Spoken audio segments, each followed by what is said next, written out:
Chapter 18. Jenna was searching for ways to market a bed and breakfast when the doorbell rang. Since Grayson was still in the shower, she went to answer it. As she twisted the knob, she heard a growl behind her. Actually, it wasn't much of a growl, but a cursing in a low, gravelly tone. She peered behind her to find Grayson on the stairs, glowering. "Were you about to open that door without me? Does nothing I say matter at all?" Jenna frowned. It wasn't as if she meant to disregard what Grayson had asked of her, but some things were so ingrained they became reflexive. Hear a ringing phone. Answer it. Hear a doorbell. Answer it. He stalked to the door, scooting her around to stand behind him. He glanced out the peephole and sighed. When he opened the door, she understood why. Frankie, Mark, and the tubby cat were back.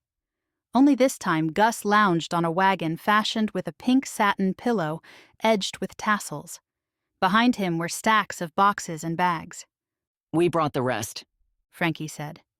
"The rest of what?" Grayson asked. "Clothes, silly." He tisked and slid past Grayson, heading to the kitchen. "I'm parched. I hope you don't mind if I help myself to a libation." "Where's Maya?" "Resting at home." Grayson stepped back to allow Mark to roll through with Gus and parcels in tow. I could go for a little something to quench my thirst, too. Should I make my famous green power smoothie? He didn't wait for an answer as he followed in Frankie's wake. "Whatever you do, don't drink the smoothie." Grayson whispered to Jenna. That bad? Grayson involuntarily shivered. Suggestion noted. Jenna and Grayson followed behind the two, listening as they bickered about a chapel. What chapel? Jenna asked, sitting at the counter. She felt Grayson's presence as he stood directly behind her. She resisted the urge to lean back against him. Frankie perched next to Jenna as Mark zoomed around the kitchen, making himself at home. "We own a chapel," Frankie said. We'll own a chapel. Mark corrected. If we can get the building constructed sometime before I expire. Frankie waved a lazy hand. "I owned All Celebrities Chapel, and he owned Fairy Tale Chapel. They both came to destructive ends. Which was entirely your fault. We've agreed to blame Nadia." He returned with a tisk. You tore down my turret. Frankie rolled his eyes. "Did not. It fell. And now we're constructing a new building for the two of us?" Jenna glanced up at Grayson, whose eyes twinkled with amusement. He didn't even seem upset that Nadia was blamed for the destruction of two buildings. When will you open for business? Jenna asked. "It will take almost a year. We've sold our land and bought a bigger lot. Construction has started, so I just launched our website to keep everyone up to date. Do you want to see it?" Yes, of course, Jenna said. I have to start a website for the bed and breakfast. Would you mind if I asked you a few questions?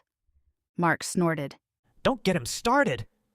Frankie had already scooted over to the table and plopped down in front of the laptop, ignoring Mark. "The first thing you'll need is a web address. Did you get yours yet?" Not yet. "Well, you can buy it through a provider and use their software to create a page." I thought it might be easier to hire a professional to design it. "You could do that, but you'd still need the web address." How does that work? Jenna asked. Do I buy it once and it's mine forever? "No, most of them are annual renewals." Oh, Jenna said, wondering why that piece of information bothered her. "Now behold," Frankie said, turning the screen to Jenna.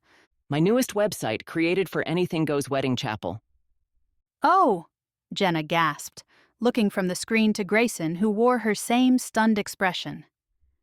I told you it was bad. Mark said to Frankie. You're going to scare our customers away. "What's wrong with it?" Frankie turned to Jenna. "You like it, don't you?" Jenna floundered. It means she doesn't like it. They all looked at the motley page. Anything Goes looked more like a mosaic gone horribly wrong. Why is there a bride with a beard and a groom with a bra? Jenna asked. Tacky, right? Everyone knows you have to wax if you're going to wear a bra. "I was going to ask why there's a half-person, half-goat." Grayson said. "That's a satyr," Frankie said. "I'm just trying to convey that we don't discriminate. We cater to everyone." Yes, but you don't have to spell it out for people. Mark said. Anything goes implies we'll cater to whoever walks through the door. And contrary to your belief, I doubt we'll get many satyrs since they don't exist. Frankie crossed his arms. I didn't say they existed. I'm just saying that if someone wants to dress up like one, we'll let him in the door with no questions asked. Except for how's it hanging? Mark tittered. Frankie snorted. Well, you'd have to ask that. They were both reduced to giggles. Jenna glanced between the couple, wondering if she'd missed something. She understood the reference, but didn't know why they were now silently shaking with laughter. Don't bother trying to understand. Grayson leaned down to whisper. It's easier on the nerves. How do you and Maya know them? Nadia worked for Frankie, and they each had apartments above the chapel. There was the name again. Jenna was starting to tire of Nadia's invisible presence. She watched for a change in Grayson, but once again he didn't seem any different. Jenna didn't know what to make of it. So, you met him when you stayed over at Nadia's place? Jenna asked. Why did she ask that? She didn't want to know the answer, and she certainly didn't want to know if he'd slept with Nadia, although she was pretty sure she knew the answer to that. Grayson's curious stare made her have to concentrate on not fidgeting in her chair. No, I never stayed at her place. Oh, That's right. Frankie said, wiping tears from his laughing eyes.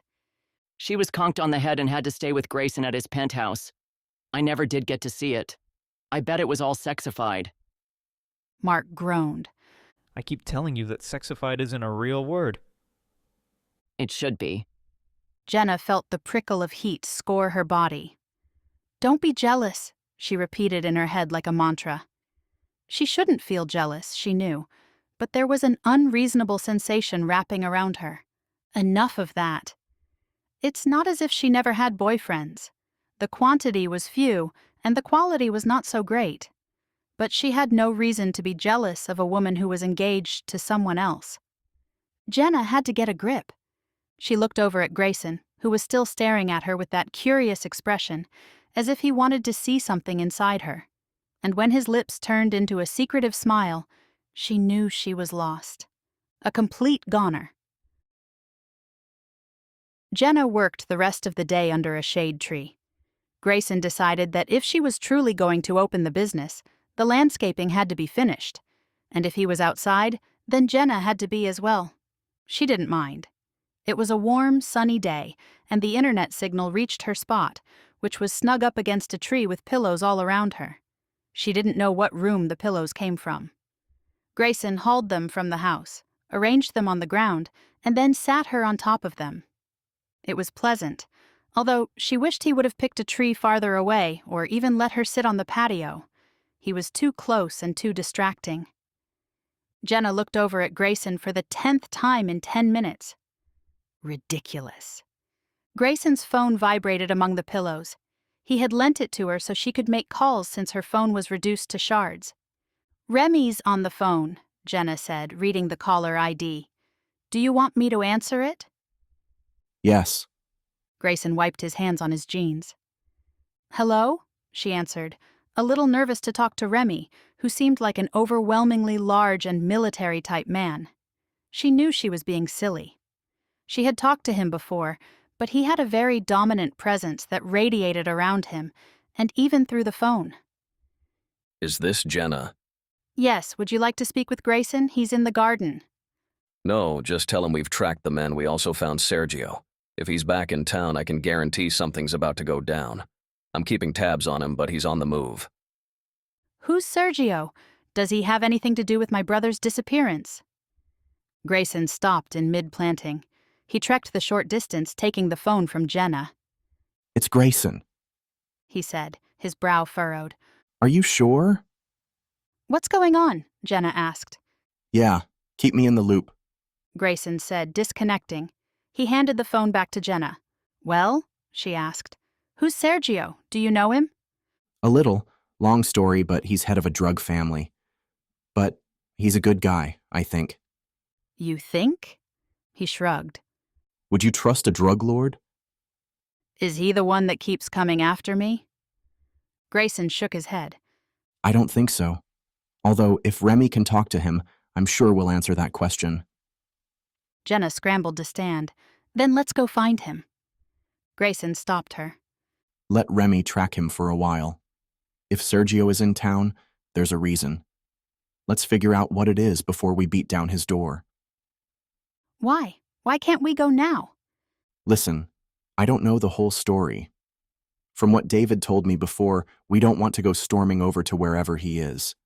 He's in the middle of a family uprising. While he's trying to destroy the business, his cousin is trying to take it over. There will be a war. You don't want to be caught in the middle. What about my brother? Her insides turned. Think this through, Jenna.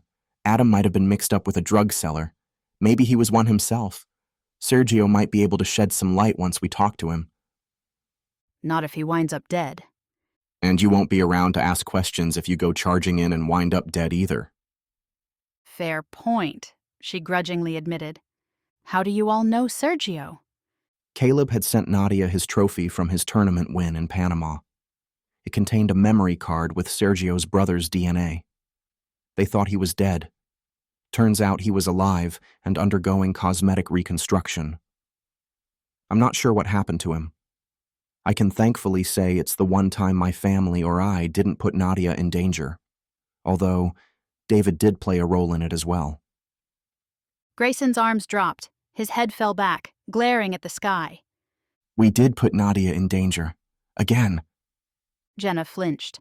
What's wrong? Jenna shook her head. Nothing. I'm just a little stressed out. It wasn't a lie. She was pushing the walls of her limits. But it wasn't why she flinched. It was that name again.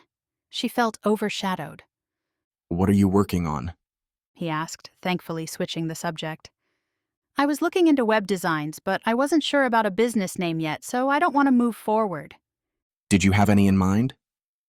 Yes. Well? Jenna contemplated until Grayson's brow arched. You might think this is dumb, but when I first arrived, I felt I had reached a safe haven, someplace I could stay and never be found. An escape. It was like a dream. You have a beautiful house and garden. The landscape is impressive. It's wonderful. And? I thought we could call it Dreamscape Inn. When Grayson didn't say anything, Jenna blurted, kind of a cross between dream, landscape, and escape. I have other ideas as well, but they sounded so bland and generic. No. Grayson said, shaking his head. It's perfect. Go ahead. Are you sure? I can come up with a list for you to choose from. Jenna, it's perfect. If you say another word, I'll fire you.